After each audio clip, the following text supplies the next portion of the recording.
I thought it'd be really good for New York to have a debate and for the United States to have a debate about where are we going with this trend for radicalism. What good has it done for us? A systemic problem for New York, an existential problem for New York. We are losing hundreds of thousands of people. We've already lost a district, a congressional district, perhaps 2-3 more. New York once had 44 congressional districts. Florida had 6.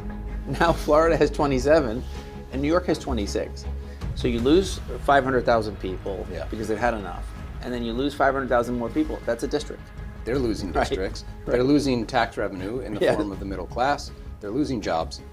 The ripple effect is huge and it's lasting. There's always a tendency to say that's not my job. Like, that's a state law. But hold on, it is your job. These are your constituents. You should be spending the majority of your political capital to support your constituents. Of course, some of it's for you because maybe you're going to go do another job, whatever.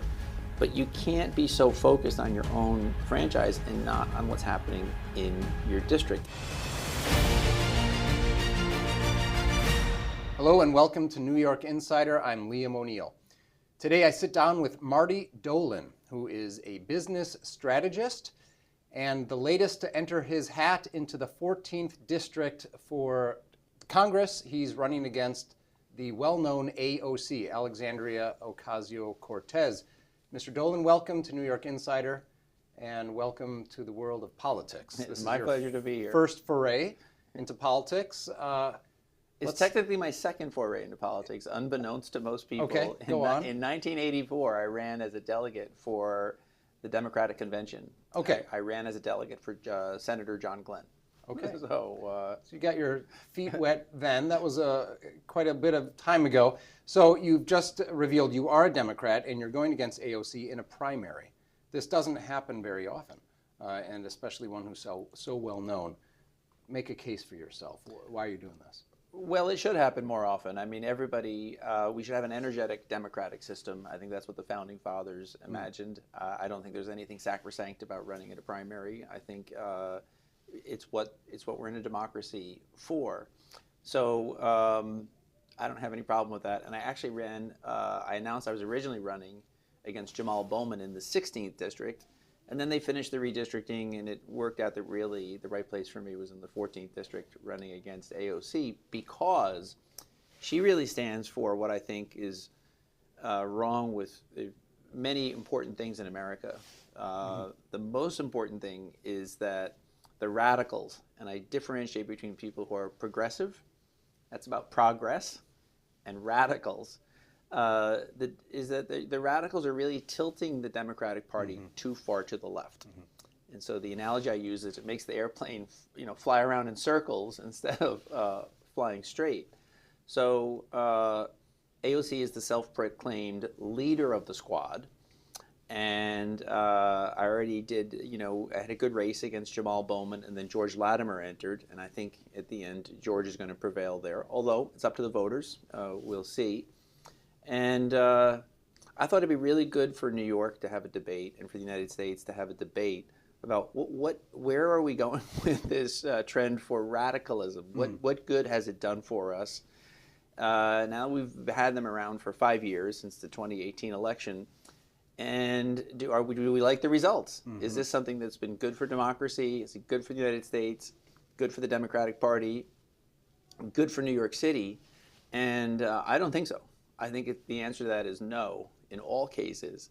But sometimes when you turn the temperature up slowly, people don't react. And so what you need is a decision point. Yeah. So on June 25th, that's what we're trying to create is a decision point, which is, do people really want to keep going in this system where the radicals are really overweight in their influence? So we've got 2 months between now and that primary. Yes. And you're calling for a debate, so to speak, but it's kind of been difficult to get one so far. Tell us about how just a week or so ago, you wrote a letter to CBS, I think it was. Yeah, that's right. We haven't asked for a debate yet from AOC. That's really up to the Democratic Party in Queens and the Bronx to arrange. I'm assuming there will be a debate. I'm looking forward to it as part of what we're trying to do. But a week ago, we were informed that AOC was going to be on the Late Show with Stephen Colbert. Now, I love Stephen Colbert, so I don't want anybody to think otherwise. And I love CBS. CBS is the network of Edward R. Murrow, Walter Cronkite. It's a great business. But after observing what happened in the interview, which for the viewers of what we have here today, that's with CBS Entertainment. Right. So CBS Entertainment is not the same as CBS News. The difference is that when a politician goes on a news show, they're talking to a journalist who's there trying to portray the different sides of the story, whereas when you're on an entertainment show, the way the FCC rules, the FCC, Right. which is the Federal Communications Commission.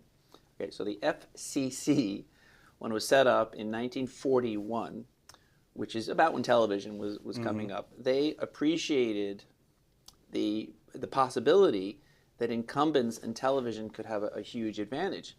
All you have to do is go back and look at, for example, the thread of the propaganda from Germany at the time, where the party in Germany then controlled the TV, and they, that didn't go well for the world. And then in the rest of the world, you really had TV stations that, you might have one TV station in a country or two TV stations in a country. And so it was very wise what the FCC said in 1941 was they said, you have to have equal time for politicians. Yeah. That's basically the way it works. If there's a race, you have to go to, if you give airtime to A, you have to give airtime to B. Yes, if you're in what's called an electoral campaign period, which, when AOC went on Colbert, I was like, we're in a campaign. Maybe she hasn't been in a campaign for a while and she forgot how to behave in a campaign, or maybe CBS didn't look at it. But when you're in a campaign period and you're on an entertainment show, what the rule says, and this is to a layman, is that it should be equal time. So if AOC gets 10 minutes with Stephen Colbert, then Right. all other candidates, and by the way, she has a couple of Republican Sure. candidates, and this is meant to keep politics and entertainment separated. And go ahead. Yeah, that's right. It's meant to keep them separated. It's meant to also keep a squishy, friendly relationship between the incumbent and the powers that be on the media waves. It's meant to prevent that. Yes, it's meant to keep it. If I was being questioned by journalists in a panel, or if AOC was being questioned by journalists in a panel, totally fair. Right. You're going to get different results. But in this case, you end up with kind of what happened, which was it was a pretty softball interview. So we've written to CBS and saying, look, we want our equal time. fair share. We're very nice about it, and we're assuming that they're going to give it to us. And if they don't, then the remedy is we'd file a complaint with the FCC. Complaint. Okay. All right. Well, let us know what happens. We will. CBS gets back to you. And have you asked the party bosses for a debate? We have not asked the party bosses for a debate. I think it's up to, in the way it tends to work is that each county has their own their party. So it's really up to the Queens County Democratic Party to arrange a debate. Right. It's up to the Bronx County Democratic Party to arrange a debate. We're assuming that AOC will not want to debate us. That would be typical of her. We'll be happy to debate her, but we're not relying on that because in the case of AOC, everybody knows, I think at this point, who she is, what she stands for, and it's up to us to get the message out about us. Okay. So get the message out. What is the top issue for you? The top issue for me is the radical approach. So the radical approach is to take the extreme minority view, like extremely radical views that are popular with a small group of people, and try to try to make legislation that passes around all of that. Now, the problem with this is exactly the opposite of how the political structure of the United States is designed. So we are in what's called a federal republic, okay? And the purpose of a federal republic, and we don't have one Senate and one Congress. We have 51 Senates. If you take the state Senates, we have not one Congress. We have 51. Think about we have the Supreme Court, the regional courts, the state courts. This is all designed so that minorities cannot impose their will on majorities, and majorities cannot impose their will on minorities. And then change is negotiated very slowly and things happen in a very deliberate So fashion. you think the shift to the left, the radical shift to the left, has happened too quickly? I think it's designed to fail. I think And it's designed to fail. How so? Give me some if you're pursuing specific example that she has used her megaphone, which is quite large, to veer things too far to the left. Well, I think in her case, it's particularly bad because she's followed policies that are not only the bad policies, but the public perceives them as good for her personally. So the best example is the decision so Amazon was conducting a search for where they're going to put a major facility. New York was chosen. It wasn't a competition. It was already chosen, and AOC got in there and said, we don't want this because there's some tax breaks involved, and then we're going to have this big corporate employer in Queens. Now, this is a total head scratcher because New York's about business. Okay, New York's always been about the business. United States has always been about business. But even if you were a little anti-business, which maybe she is, although I don't know, the problem is it's terrible for the district. Yeah. And it's terrible for New York. So the reason it's terrible for the district is because imagine you're a 10, 12, you're a 14-year-old kid. Okay, now you're in Queens, and you want to get a job. And you don't want to get a job at Subway or at McDonald's. You want to get a job, like a job that will take you on the way up the economic ladder. So like your dad would work at the Amazon facility. Maybe your mom is working in the Amazon facility. Maybe they're in computer technology. And so you're learning this because the whole theory, if you look up the Bureau of Labor Statistics and the difference between black and white income and male-female income, is that there's too much of a jump. Like you have to make it so that people who are earning less can get a job that they can do, and then they can get a better job, and then they can get a better job. You can't tell people in Queens that they're going to go be cheese farmers in France. It's just not practical. So you end up with this. That's just in the district. Like these are the people that she's supposed to be. Are you contending that Amazon was going to bring in, I forget the numbers, hundreds, thousands of very good middle-income jobs? That's exactly right. That otherwise were not available, and to this day certainly are not available. That's exactly right. And that she. Well, why did she cut it off? She cut it off. We don't like big corporations. We don't like tax breaks for Jeff Bezos at all. What were the other reasons she gave us? I think those were the primary reasons. Okay. And I think it showed a complete misunderstanding of how business works. I think it really taught us a lot about AOC, which was that she wanted to be, seen as on an equal par with, Jeff Bezos and Bernie Sanders. And meanwhile, the people of her district not only suffered, but the future generations suffered. And it's worse. Because now, let's say you're Jamie Dimon at JP Morgan Chase. And let's say, I think they have a facility in Queens. And let's say you say, well, now we're going to expand our facility in Queens. Well, hold on. Why do you want to deal with this? And if it isn't Jamie, pick whatever business you want. Let's say you're building a TV studio out there. Well, hold on. Like we're going to have to deal with some publicity here that's not so good for us. And now let's say you're Samsung. Now you're in Korea, and you're looking you can go anywhere in the world, and you say, well, we're going to put a facility. We have an important facility. We have to be more in the United States. Well, hold on. Maybe we're not going to go to Queens because we're going to end up being targeted by these radicals, and let's just go to South Carolina. And so you make things. It isn't that you're bad. You're so bad that you are making things worse permanently in your district. Yeah. So that's one real head scratcher, huh? It's a real head scratcher. You're talking about a huge problem, a systemic problem for New York, an existential problem for New York. We are losing hundreds of thousands of people. Yeah. We've already lost a district, a congressional district, perhaps 2-3 more. We're going to lose, by the next census. I won't make this a quiz, but if you just go back in time, New York once had 44 congressional districts. Florida had 6. Now Florida has 27, and New York has 26. So you lose 500,000 people because they've had enough. and then you lose 500,000 more people. That's a district. Your district is 750,000 people. So now Florida is going to have 29 districts, and we're going to have 25, and pretty soon you're like, well, what are we doing here? Yeah, and the same thing we see is happening in California. People just fleeing the state. They're losing districts. They're losing tax revenue in the form of the middle class. They're losing jobs. The ripple effect is huge, and it's lasting. What you said about the middle class was important because I think this is another one of your top issues. Yes, it is. And if you read the report from Tom DiNapoli, who's the state controller, very solid servant of the people of New York. He published a report on this about 3 weeks ago. How the 500,000 people who left. Right. Well, they are exactly what you said. They're the middle class. They're $100,000 to $150,000 or $200,000, and they're described in the report. There are people working 2 jobs. They might have 1 kid, or maybe there's 1 on the way, or 2 kids, or something like that.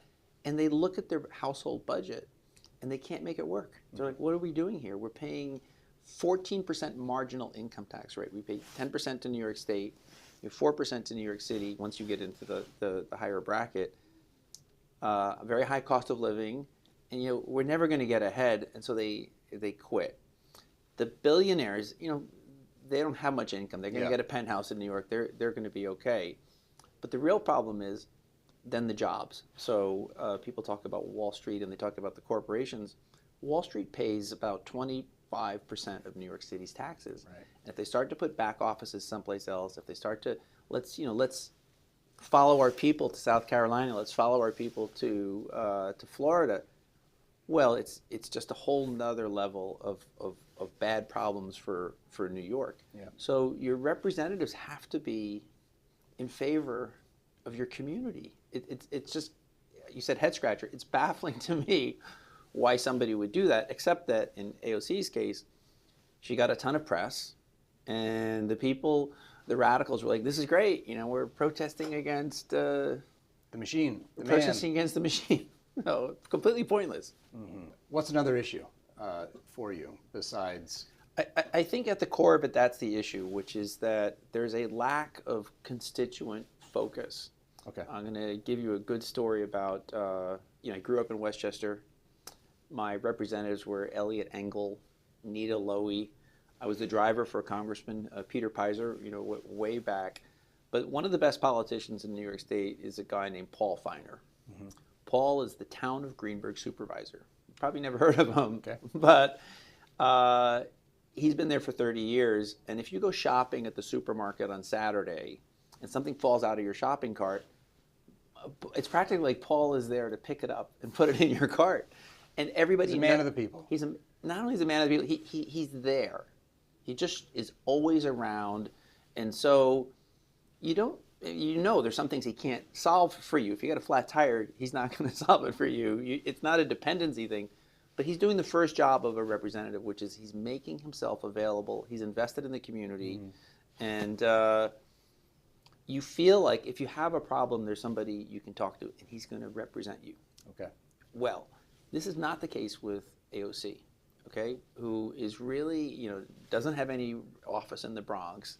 She has... and I'm not saying that's a bad thing. The people there, they're like, it's okay. Like, don't come over here. And in Queens, it's worse because the immigration crisis. So the model of a congressional representative, I think, should be represent your people. That's the job, representative. Don't represent your views. Now, once you've done that, I think.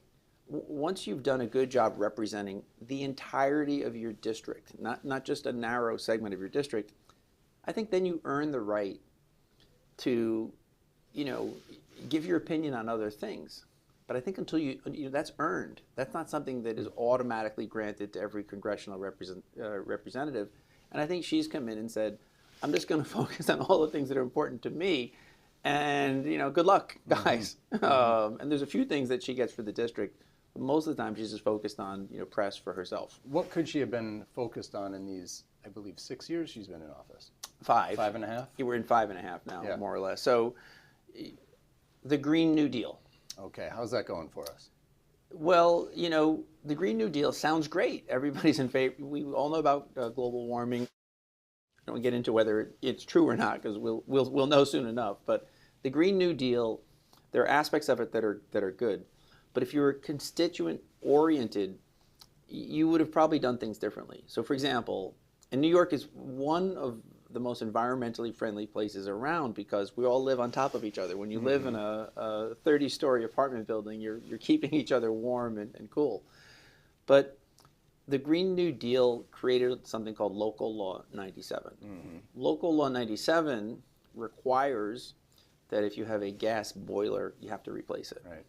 Okay, well, in some of these buildings, that's $100,000.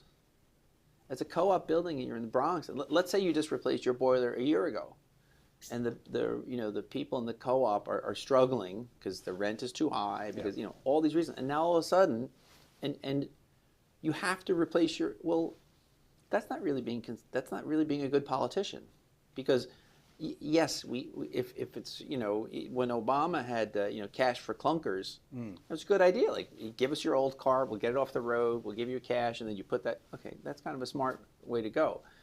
But Local Law 97 has created real problems because it just puts burden on the constituents. It's the opposite of what you should be doing. What should have happened is, okay, let's work on evolving there, because the world's not going to end if a co-op has a gas boiler instead of an electric boiler. It's more likely going to come from a coal plant or from the planes at LaGuardia Airport. Those are big polluters.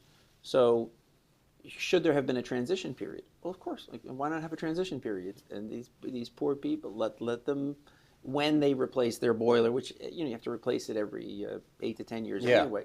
So I mean, the Green New Deal is not legislation, Local Law 97 is. Local Law 97 is. 2019, New York State passes this tremendously aggressive climate act. Right. And from that, we have now Local Law 97 in the city. There are other laws that are coming down the books, both in New York and New York City. And guests on this show have said that the targets are way off, that the targets are going to be exceedingly expensive, and basically another attack on the middle class. Yeah.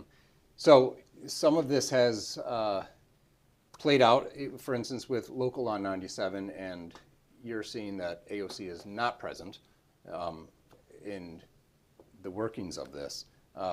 What would you do?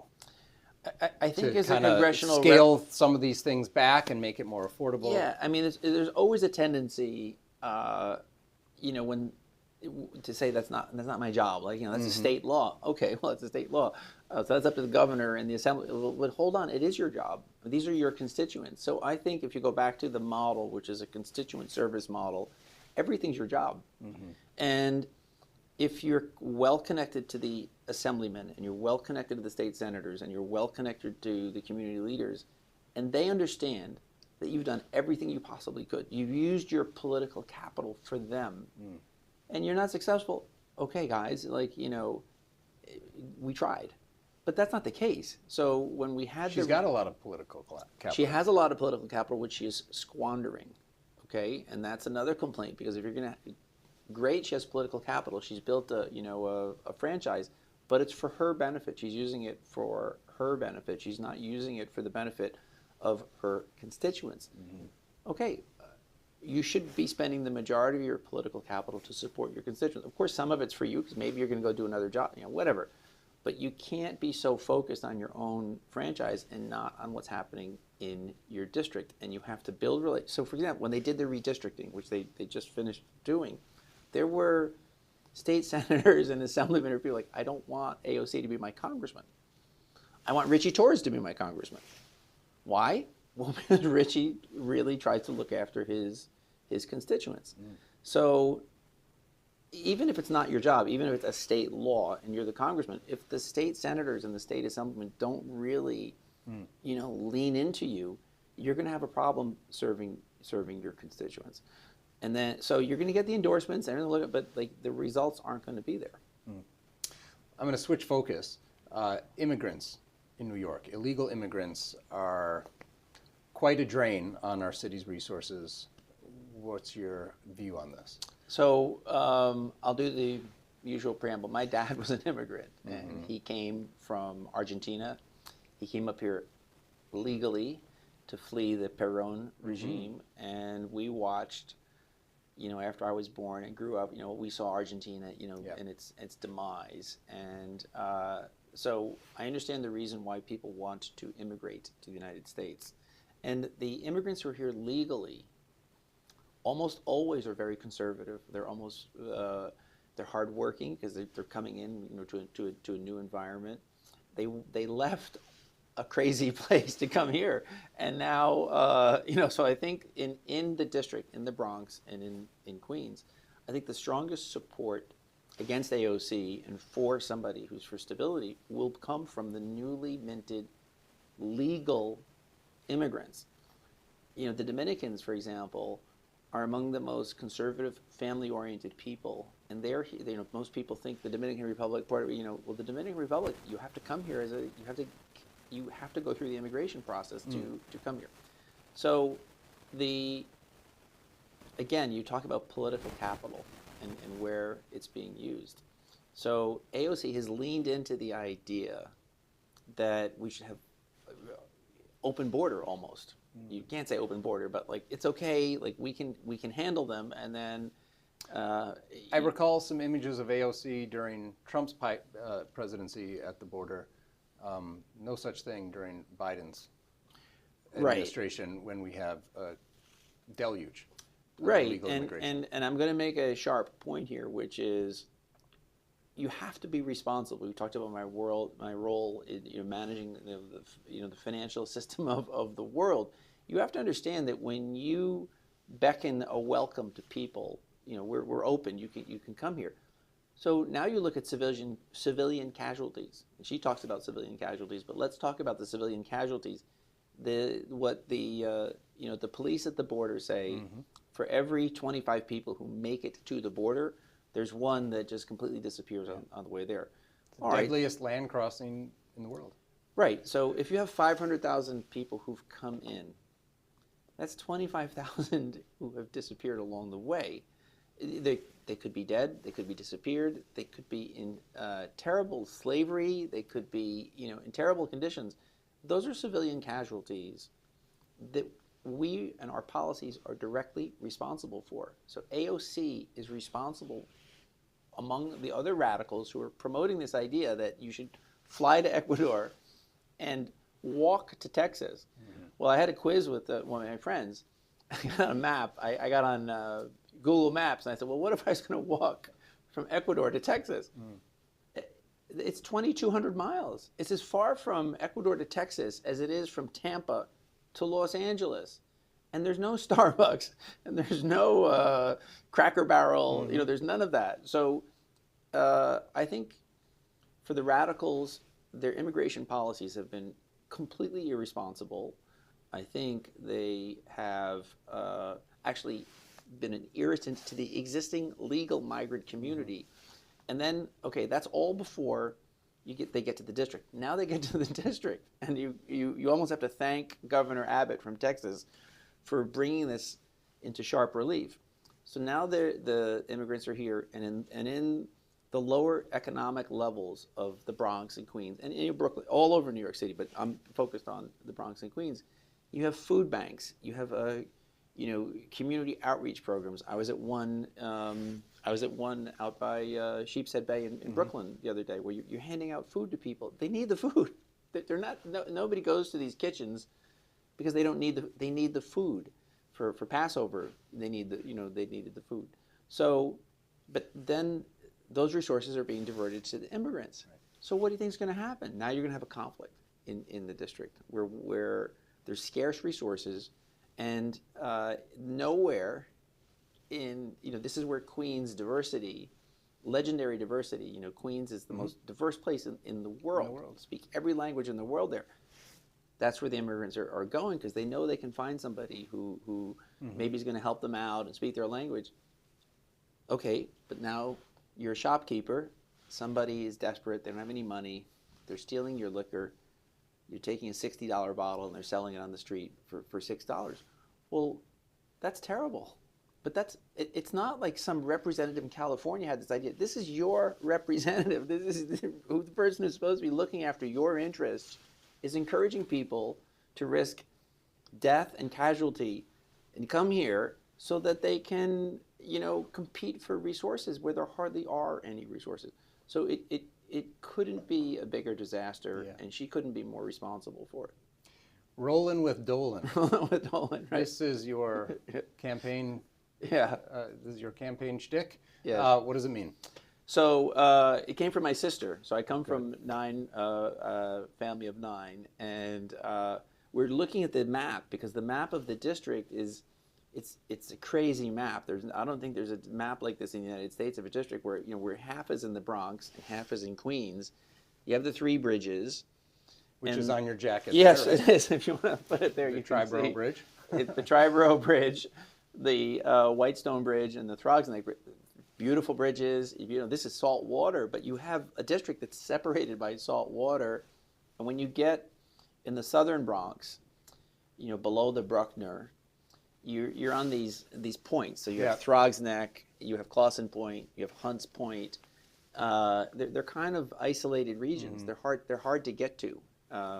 It's bad enough for the people who live there, because also because of the way it's set up, there's no subway out there. Right. So they're not making a lot of money, and they have to have a car. They have to have a car because you have to get kind of up and then out and into New York. And so I was explaining this to my sister, and I was saying, well, where am I going to have my forget my campaign office when we win? We're going to have a representative office in the Bronx, and Queens is kind of the same way. It's not quite so much, but it's. So she said, you should have a mobile campaign office. So we're going to have a mobile campaign office. Okay. We're going to have a mobile representative office when we win the election, and that's where Rolling with Dolan came from. We're going to have a van, and we're going to go around because instead of the people having to come, we'll probably have one representative office, but we want to go out and be able to see the people in the shopping centers, in the stores, wherever they are. That's where we want. Maybe it's in a park on a Saturday. We want to make sure that the people feel connected to their representative, so that even if we can't help them on one thing, they're going to know we're aware and we're going to try. So we're going to get the district rolling with that. And my sister Annie came up with that. So. Marty Dolan, thanks so much for introducing your campaign and coming on New York Insider. It's my pleasure. Thank you.